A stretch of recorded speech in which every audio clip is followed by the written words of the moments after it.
I'm here to show you the latest enhancements to the race control clock and log application, or RCCLA. The current version now is 4.5.0.0. The reason for the big jump here is because we've added capabilities to support motorcycle racing. This was at the request of a racetrack owner back east who has a lot of bikes running on their track, and so it seemed like an appropriate addition. So this is the website, widgetteamsoftware.com, rccla.htm, and here is where you can find this video, as well as the latest version for downloading and installation. Now, let's change things up and switch over to the program. Here we see the application itself. As you can see up here, it tells us this is the current version. Just started it about 4.5 minutes ago. The usual stuff is all here. And at this point, I've added a session info here saying demonstrate motorcycle options. Now, before we invoke the motorcycle options, you may recall that if I hit the call button and I specify a turn number, say turn 1, notice over here I have standard automotive calls, off and on, spun and continued, and optionally either of those actions were evasive. The usual number and color picker things going on here. But now I've added an option under configuration, vehicle mode, and I can switch it to motorcycles. Notice that the log shows that transition has been done. Now, when I hit the call button, turn 1, notice now I have colors, numbers and colors as before, but now I have 3 primary buttons here. For example, bike 6, 9 purple, I have a rider down. That's pretty high important stuff.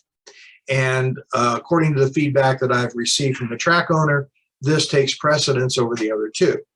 But we do have 2 other options. So turn 2, car number 6 gold, or bike number 6 gold. We have the rider is up, but the bike is on track, and that's important as well. And again, we log that accordingly. And the third choice, let's say happened at turn 12, number 951, brown and yellow. The rider's up and the bike is off track. So we have slightly less concern, although we're still going to have to fetch each of those.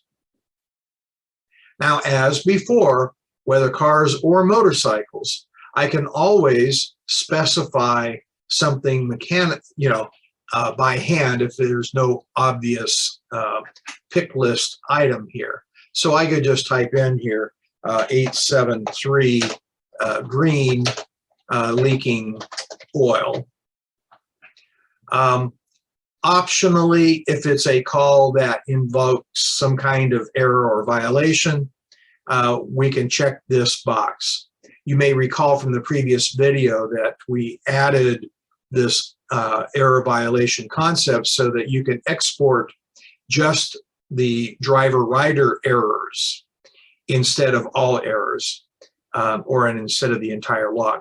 So that if you want to hand it off to a chief driving instructor or to an operating steward or somebody, a race director, someone like that, you can extract from the log only those items. But as we see here, manual entries work just as well. By the way, that feature where we can extract only the errors, we see that out here there is this flag, the tilde asterisk tilde, that tells us that this is something that will be extracted later. That's the basics of the motorcycle option. If I'm going back to racing cars again, I switch back to configuration, vehicle mode, and cars. Whichever setting I've got, when I restart the program, it will remember that I was on motorcycle mode or cars mode. As always, send me an email if you have any questions or suggestions for feedback. I want to special thanks to that guy in Colorado who suggested this enhancement.